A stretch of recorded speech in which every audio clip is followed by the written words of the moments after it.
Okay, this is only like take 4, but you know what? It's all We'll good. roll with the Also, punches. Chris's mic was not working. Anyway, hello everyone. Welcome to our first official episode of the Niche Nomads podcast, your one-stop shop for all things sci-fi, fantasy, and fantastical.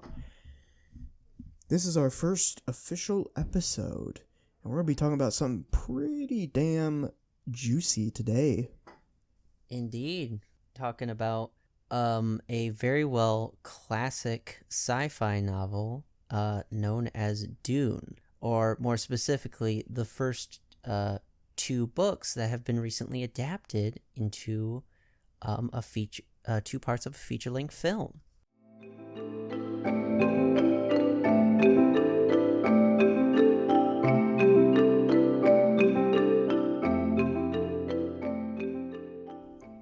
Technically, it's only the first book that has been adapted. I know there's elements from Dune Messiah that have made their way into Dune Part 2, but, you know. Yeah, they're kind of all connected in a way. There's references and, future stuff. I really wonder, because the director who made this new Dune movie, Denis Villeneuve, has stated that he wants to make an adaptation of Dune Messiah, which will take place obviously after Dune Part 2. And I'm just kind of wondering what the audience reaction is going to be to that, because Dune Messiah is very different from the first book in a lot of ways. And the series going forward gets really, really strange. Yeah, it really does kind of get a much larger scale, and it kind of zooms out more into the wider galaxy than focusing on a specific planet or individual. Unlike the first book, where Paul is basically the main character, you kind of have multiple main characters in the other books, which can kind of get hard to wrap your head around. It has a much different tone, but I am excited to see what Denies can do, because it's actually to my knowledge the first time that it would be adapted into a film. Yeah, because the only Dune adaptations I am aware of is David Lynch's original 1984 film, which I actually watched yesterday in preparation for this episode. I also remember there's the Dune miniseries, as well as a Children of Dune adaptation, which is the third book in the series. And Dune Messiah has not been adapted. Yeah, that is the unfortunate thing with Dune.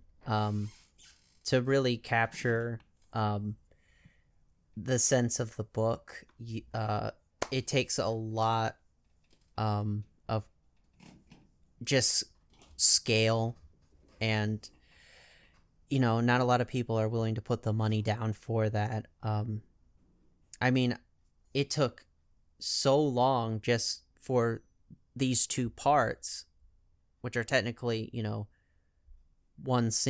supposed to be one single story. It took years and years and so much money and so much effort that a lot of people aren't just willing to see through the entire series. And I am glad Dune has finally gotten its proper adaptation, because Denis Villeneuve is a director who's someone I actually really do admire. He's the director of films such as Prisoners, Enemy, Arrival, Blade Runner 2049, and he's kind of an art house director, which means he's a bit outside of the mainstream. He makes his movies more as a piece of art rather than just, your typical kind of film, if that makes any sense. And it really brings a unique perspective to the Dune series and in general just his movies, because I remember the first time you and I went to go see Dune in the theaters, and it was legitimately like watching a painting in motion. Like Yes. the ships, the landscapes, the way shots were framed, the way they were lit, the incredible CGI behind everything was just jaw dropping. Yes, he is very, I would say, he has made, probably in a lot of people's mind, the definitive movie adaptation of Dune. Um, because, I mean, a lot of people, um, more people have seen this version of Dune than the previous versions.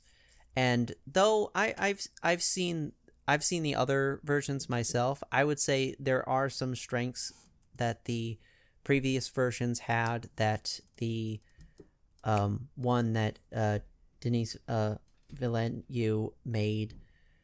Villeneuve. Villeneuve. Yeah, I'm not good with names.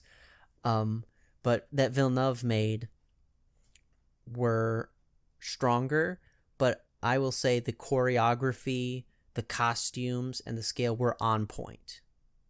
Like when Yeah. I first read Dune back in high school, that is probably the closest I imagined. With a few caveats, but I think for the most part, the choreography, the scale, the costumes, and the settings were on point.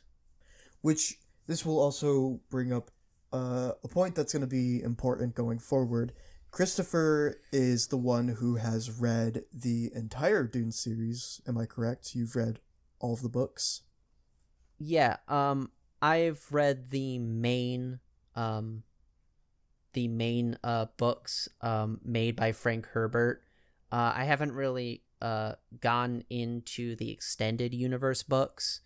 Those tend to be a little bit controversial to Dune fans. But with the main series, yeah, I have read it at least once, and I've watched multiple dissections on the entire series. So, Chris here is very familiar with the Dune series, the lore, the universe, all of that.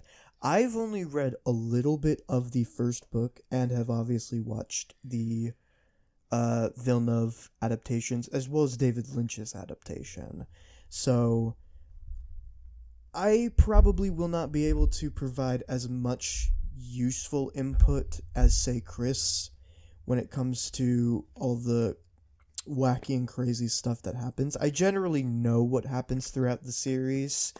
However, it's, like 5-minute descriptions of an entire book series really doesn't do it justice. Yeah. Most people, I think nowadays, because the series has been out for decades and decades now, most people know a lot of the big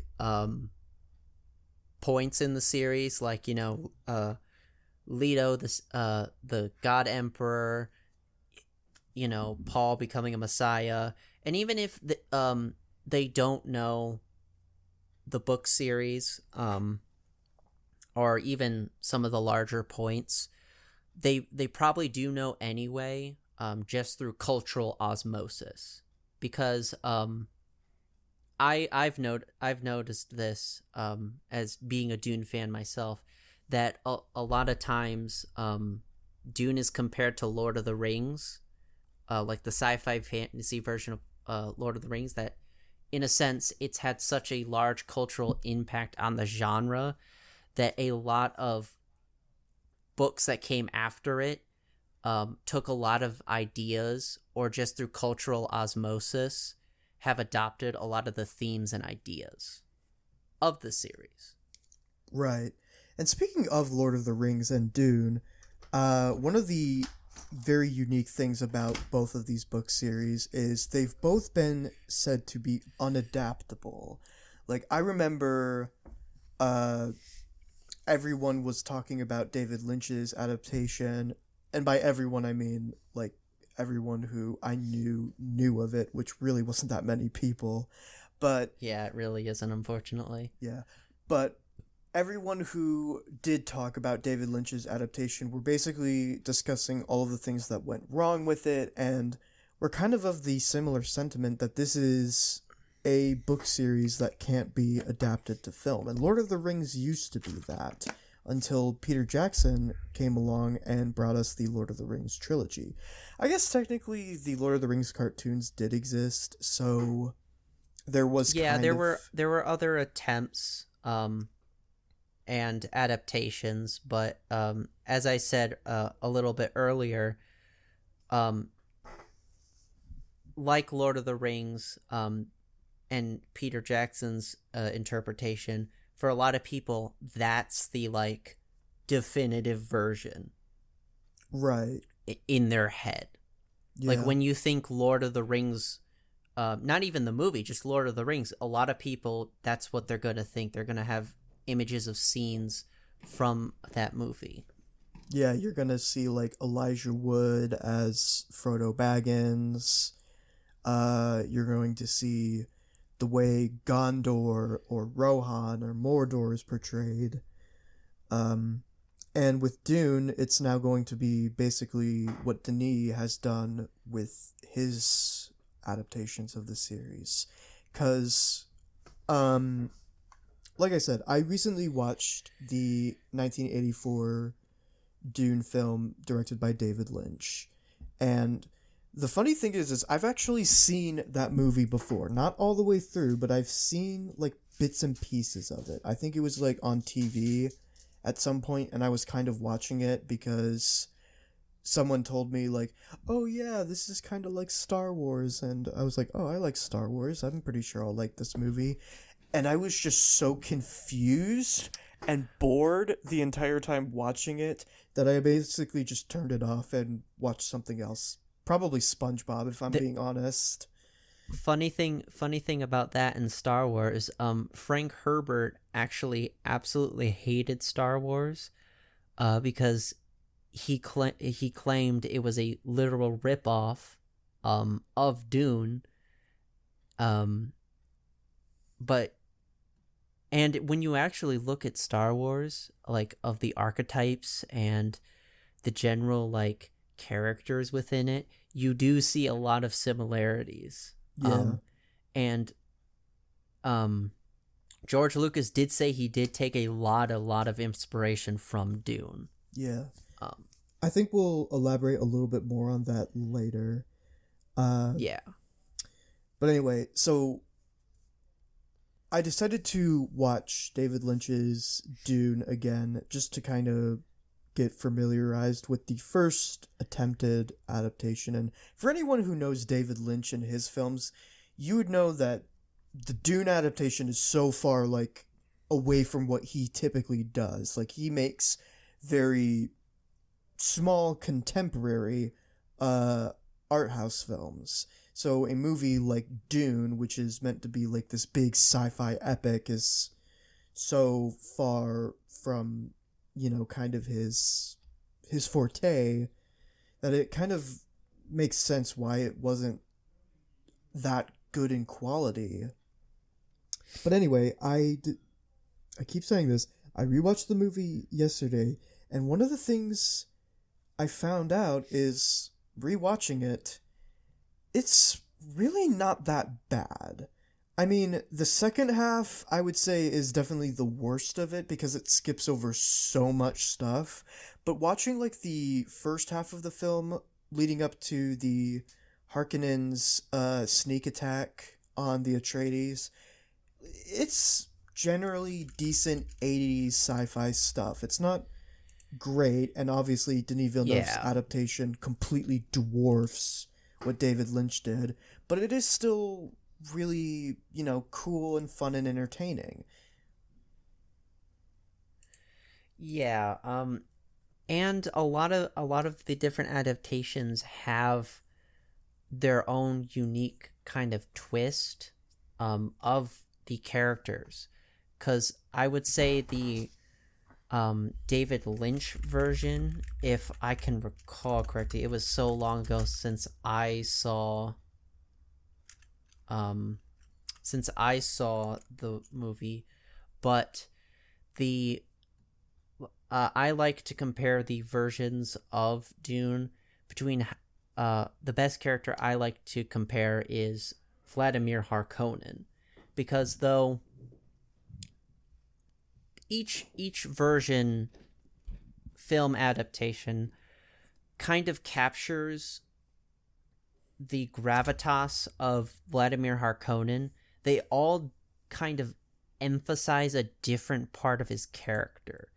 None of them, even the recent one made by Dennis, Dennis. kind of accurately.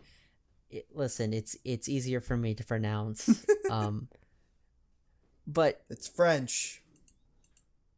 Well, I don't speak French. I don't either, but whatever.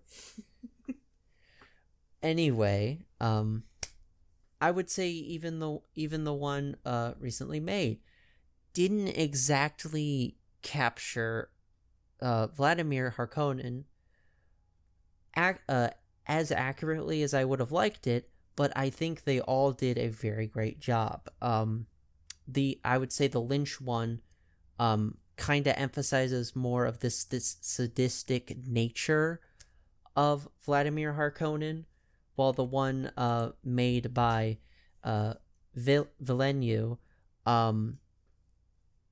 kind of emphasized more on his cold calculating and his kind of cunning making plans within plans.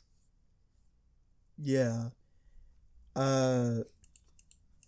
Another thing that I particularly like about the newer Dune adaptation is the look of the Harkonnens, which I know in the books that's not accurate. In the movies, the newer movies, the Harkonnens are all bald. I would say it is the least accurate look, but I think it wasn't a bad idea, because a lot of times, in the book, the Harkonnens are kind of portrayed as these cold and ruthless tyrants, and I think what Villeneuve was trying to kind of show that to the audience, because a lot of characterization, and this is kind of why Dune is kind of hard to adapt. A lot of characterization and dialogue is inner monologue.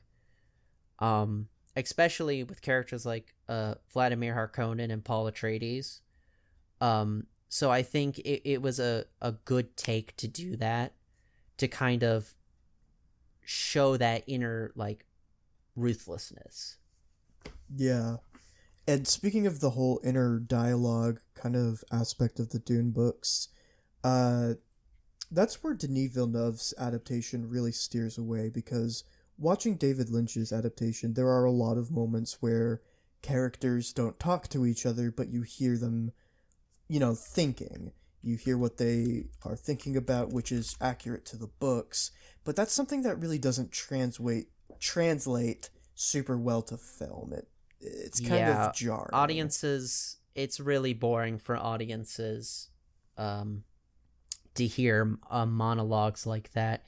It's very good in the medium of books and reading, but very bad when it comes to movies. Yeah, and that's why I think Denis Villeneuve's adaptation is so unique, because it doesn't do that. It replaces a lot of the monologue stuff kind of with these visions, or it tries to portray these characters' emotions and feelings completely naturally, through their body language, their actions, their facial expressions, and we may not get a full scope of, say, what Leto was thinking in his final moments, or we don't get a true, I would say, definitive way how Yui, that's the doctor's name, Yui, how he was, Dr. Yue. Yeah, how Dr. Yue was basically seen as this big traitor, yet there's this huge inner conflict between him. And I think Denis was able to do as much as he could, and overall I think it benefited the film in the long run.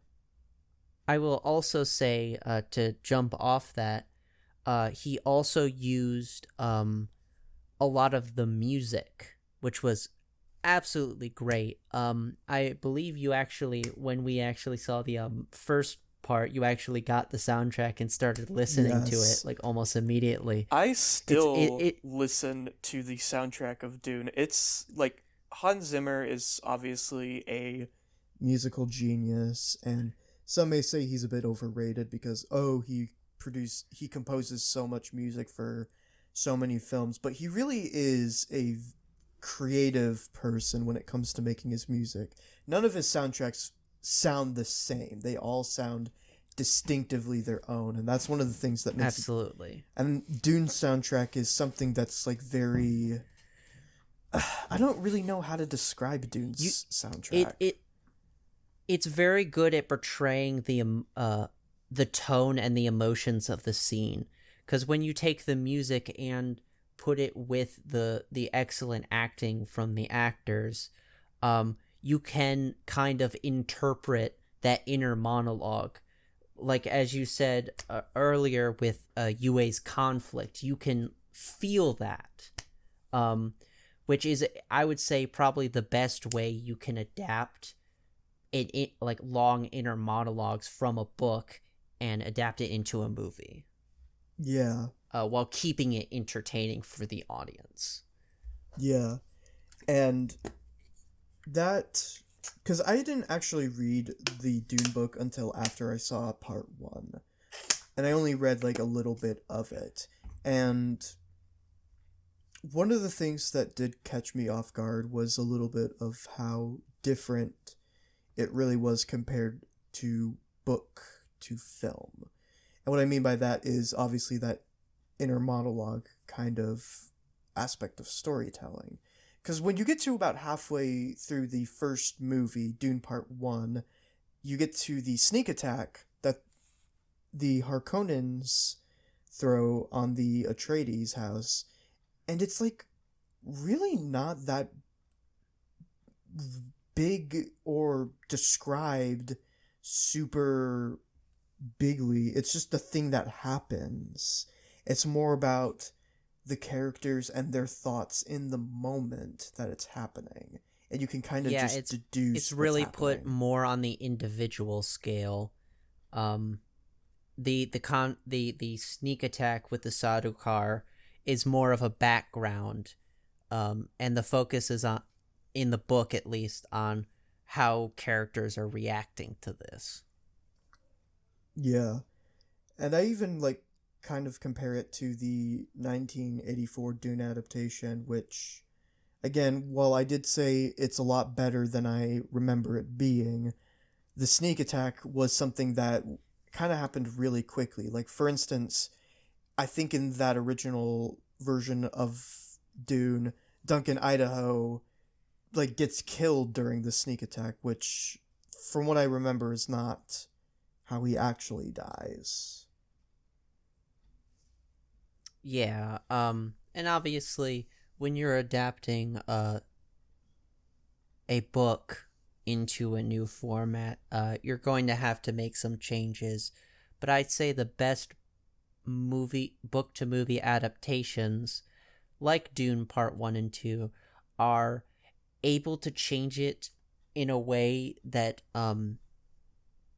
kind of gets into the strength of the format while keeping the same like tone and message, which Yeah. I think these recent adaptations kind of did the best that I've seen so far. Yeah. And there are a lot of scenes from the books that do not make it into this new adaptation. For instance, there's that dinner scene. I kind of remember...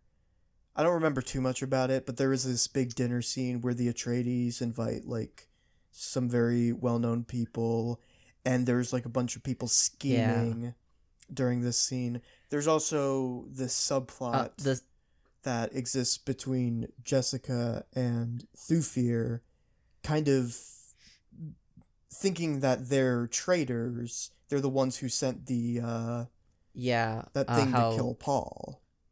Yeah, and how Thufir ends up betraying the Atreides and joining House Harkonnen. that is one criticism I will give the movie, how kind of just midway through part 1, Thurfear just disappears. It just never shows up again, even though in the books Paul actually finds Thurfear later working for the Harkonnens, just as a full-on turncoat. Yeah. So he could survive and kind of, as he says in the book, use his full potential. Right. Yeah. And another aspect that the newer Dune movies kind of went away with was this idea that the Atreides house really wasn't this super honorable good house either. Like, yeah, they're more honorable than the Harkonnens, definitely. They were honorable. They were honorable in the kind of real life aristocratic sense, not like honorable as, as in good, which a lot of movies and TV shows and a lot of our media kind of interpret it as. Yeah, because even in the original book, the House Atreides, they want to make an alliance with the Fremen, but ultimately it's for their own personal goal, realistically. Yes. And one of the things I also kind of remember about the original book is there's this moment where there, I think, was like this bathhouse that the Harkonnens used to use, and Jessica finds it, and she's like, they're wasting all this water that can be given to the Fremen people, but then they just end up using it for something else entirely. At least I remember. That's how I remember it. I don't remember if that's how it is. I don't. I'm pretty sure you're talking about the greenhouse scene. Yes, that's what I'm referring to. Yeah. But to go off that, talking about with the main character Paul, I noticed, especially in part 2, kind of up until he drinks the water of life, he's kind of vacillates between claiming his birthright and, becoming the head of House Atreides and owning Arrakis and, becoming royalty, and just, becoming native with the Fremen. I will say in the books, Paul never has that dilemma. He always intended to, use the Fremen as a tool to beat the Harkonnens. Now, by the end of the book, he does develop a respect for their culture, but he always has that intent to avenge his father, claim his birthright. And that, as I said before, is the honorable thing to do for a noble house, for a prince like Paul. Yeah. And I think personally, that added personal dilemma for Paul in the newer movies made his character arc that much more interesting. Like, he is having these visions that he's going to start this holy war that will get billions killed, and he's considering not even, fulfilling this Messiah prophecy of becoming the Lisan al-Gaib. And it kind of makes the moments in Dune Part 2 when he does have to step up to that role, it gives him sort of this intimidating vibe, I would say. Because in the original, in the 1984 Dune adaptation, one of the things that I really noticed is Paul is not Dune, he's not the planet Dune. Paul kind of just steps up as the Messiah leader, and it almost seems like he's portrayed as the good guy throughout the entire film. You could see the entirety of the 84 Dune film and see Paul as a good person and not question his authority. Whereas in the newer adaptation, you kind of do, because he Yeah. questions it, Shawnee questions it, and Uh, the way it's I kind of I portrayed. will Yes. I will say I think that is a much better interpretation of the book, because you are supposed to, as you go along on Paul's journey, start to question, is Paul like, the white knight, good guy, prince who will save the day? Or, I think that that has been missing in a lot of the Dune adaptations. Yeah. As well as the fact that, when you take into consideration that the whole Fremen prophecy of the Outworlder who will know their ways was literally just a farce created by the Bene Gesserits. Which I don't remember why that was specifically, but yeah, the whole thing was basically just a farce, and the fact that Paul knows it's a farce and yet still goes along with it in this newer adaptation really does make his character much more questionable, I would say. Yeah. And that is actually, I would say, the main message of Dune as an entire series, is that what is a real contrast from a show like Lord of the Rings is that there isn't really, black and white, good or evil. A lot of it's shades of gray. Like, you could make a pretty reasonable argument that Paul, in a different book, would be an antagonist, especially by the end of the first book. And I don't know about you, but when I was watching part 2, and after he drank the water of life and kind of he kind of gained this like otherworldly, ethereal feeling, and I started to feel uneasy. Like, Yeah, you almost kind of fear him. Yes. Like you don't you start to kind of not root for him. That otherwise a lot of people probably did, and I felt like doing earlier, like, come on, Paul, you can do it. And then you start to be like, you're starting to do some questionable things that I don't feel comfortable with. And Yeah. as you said earlier, about the characters point this out to him. Like, you've changed, Paul, and instead of like, and like Paul kind of embraces as like, yes, I've changed, and to do what I need to do, I need to change, but I still value you as a lover or a friend or a mother. But I think that is a really good aspect that Villeneuve almost captured on point.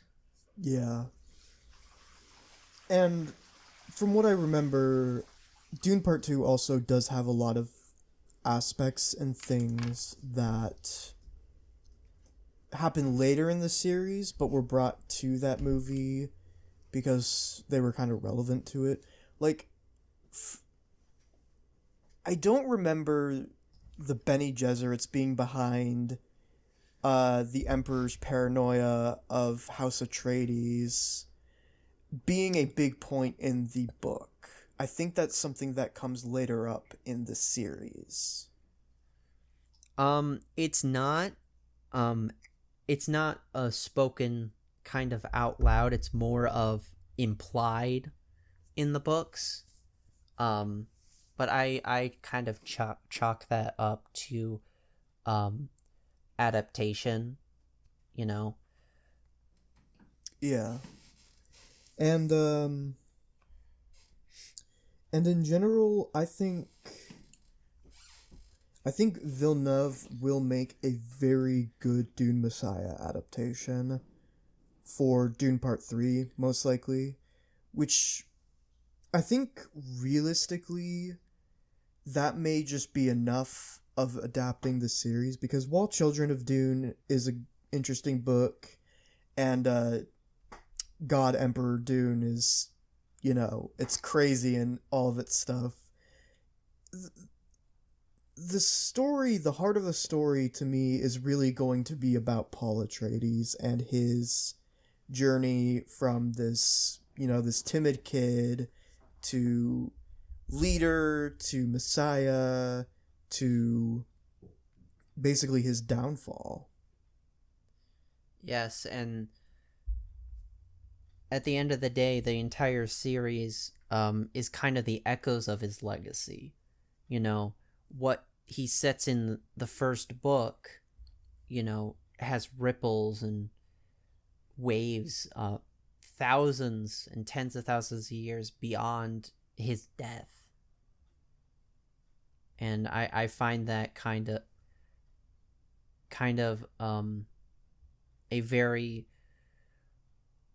unique aspect of the series that not a lot of other book series or just even like TV shows are able to pull off, which I think Dune kind of pulls off spot on.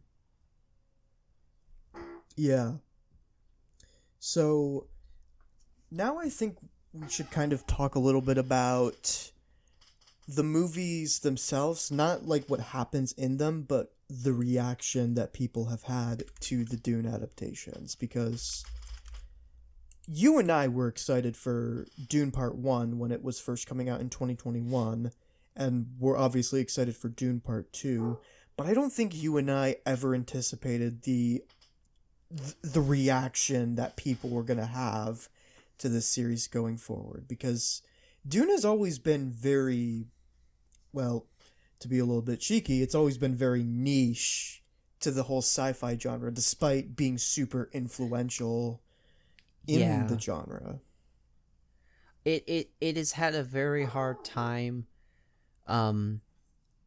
penetrating the mainstream, unlike so many series, and that has been a shame, but hopefully this isn't just a one-time hurrah, and hopefully this movie will get a lot of people interested in reading the book series, which from what I've heard is kind of mixed. There are some people who are like, I love the movie, but the book's just too big, it's too long, it has too many words. And then a lot of other people like you, they watch the movie and then they're hooked and they just devour the books in no time flat. Yeah. And another thing that kind of concerns me about this new Dune adaptation, specifically Dune Part 2, is I've been seeing a lot of discourse recently about the movie, but more the movie and its quote-unquote stand against modern-day Hollywood. And that's one of the things that concerns me about this adaptation, is that that's what its legacy is going to be. It's going to be remembered as the sci-fi movie that stood up against the woke Hollywood, whatever the buzzwords may be. When in reality, these are like genuinely fantastic movies that would have stood on their own regardless of the current way Hollywood produces their films. Yeah, and it's kind of ironic because like Hollywood did produce this movie, but luckily the people shouting from the rafters are pretty small, and hopefully they just fizzle out over time. Yeah. I think inevitably Dune is going to be remembered as like a new classic sci-fi series. it might. I don't know if it's gonna take Star Wars' place as like the definitive I sci-fi series. I don't that I think those are pretty big shoes to fill. I don't think that, but I think it will definitely be in the hall of sci-fi classics. Um Kind of shoulder and shoulder with Star Trek and Star Wars. Yeah, Um the way I kind of like to look at it is It's kind of like the Lord of the Rings and Harry Potter. You know, Lord of the Rings is the definitive fantasy movie series, and Harry Potter is. It's also great. It just may not be able to dethrone Lord of the Rings, but that's fine. It's not trying to. And that's probably how Dune will be remembered. yeah, it's just, and just like that, Star Wars and Star Trek, there isn't one definitive, the best sci-fi movie, but they each have a massive, passionate audience. And I think what you and I really hope is that a similar audience can form around the Dune movies, and just Dune media in general, and maybe possibly, I mean, I'd be excited to have like a little Dune renaissance, Yeah. that could inspire other creators, to make wonderful sci-fi magic. Yeah. And we are seeing a lot of Dune content come out. Lego just released the Ornithopter, the Atreides Ornithopter, which I'm pretty sure has been very successful. There's the Dune Awakening game that will be coming out relatively soon, who knows.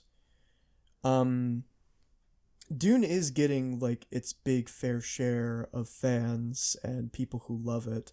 Another thing I find very interesting about Dune's reaction and the audience it's growing is a lot of people really kind of just jumped onto this movie series recently, which is fine. Obviously this is a series that needs to grow its audience, and jumping on at any point is fine.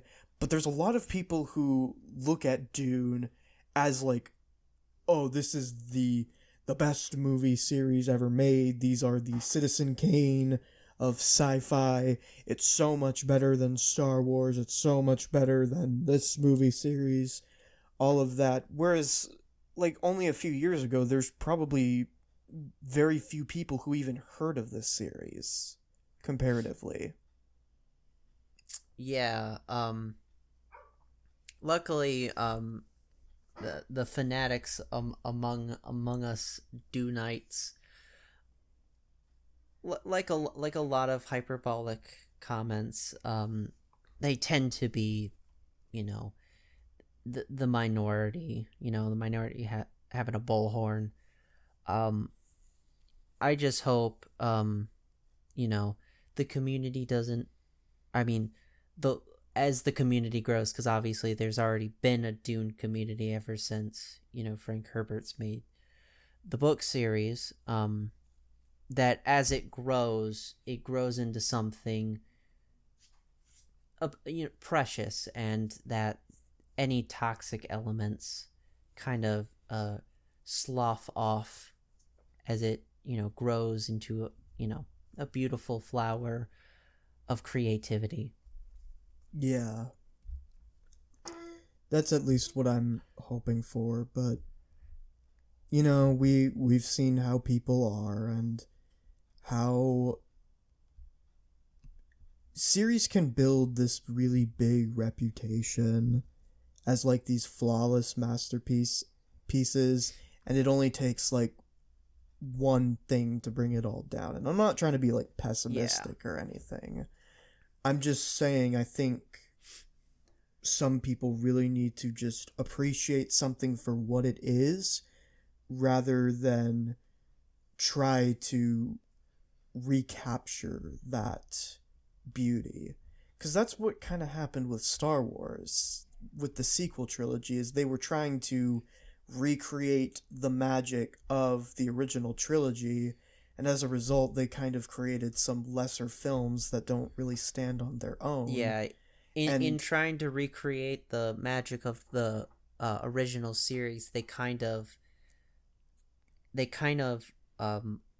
lessened the sanctity, as you'd have it, of the original series. yeah. So, this has definitely made me excited for what Denis Villeneuve might do in the future. Because Denis Villeneuve is obviously the director of other great sci-fi movies like Enemy, Arrival, Blade Runner 2049. I wonder if he's going to do more adaptations in the future. I think he, from what I remember, give me a second. He was going to do an adaptation of another very popular book. A very popular sci-fi book. I just need to figure out what it is. While Noah is trying to find his notes, I would like to remind anyone listening to please follow us on Spotify. We also have a YouTube channel called Niche Nomads.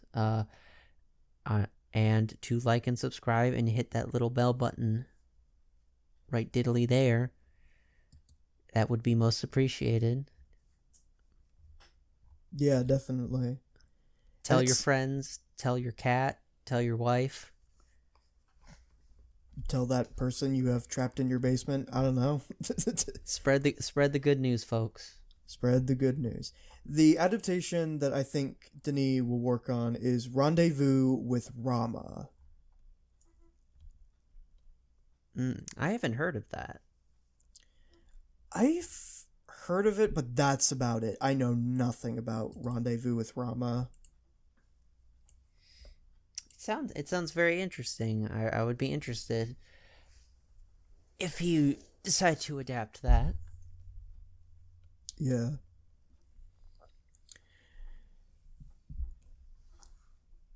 But yeah, I think we've said a lot of our piece when it comes to Dune, at least the new Dune movies. Is there anything else you think we should talk about?